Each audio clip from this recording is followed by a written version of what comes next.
Hi, my name is Ashley Sidario, and I'm an instructional designer here at Top Hat. Today, we'll be going over taking attendance.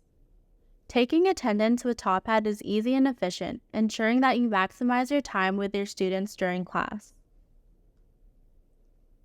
To get started, click the Add to Course button in your course shell.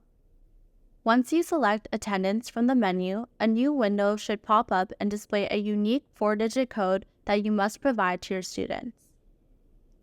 If you teach class in person or hybrid, then you can either share this code by telling your students or share your screen like you would during an in-person lecture.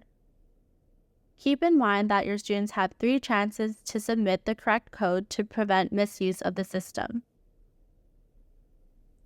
Now that your attendance is in session, monitor the number of students that check in. Click Finish once you're satisfied with the number of students that are present. Any students that have not successfully submitted attendance will be marked as absent.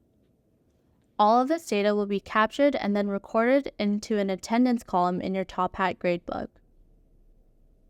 Taking attendance incentivizes students to come to class.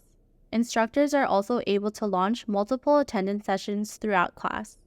Want to learn more? For more information on attendance and in-class engagement features, visit our knowledge base.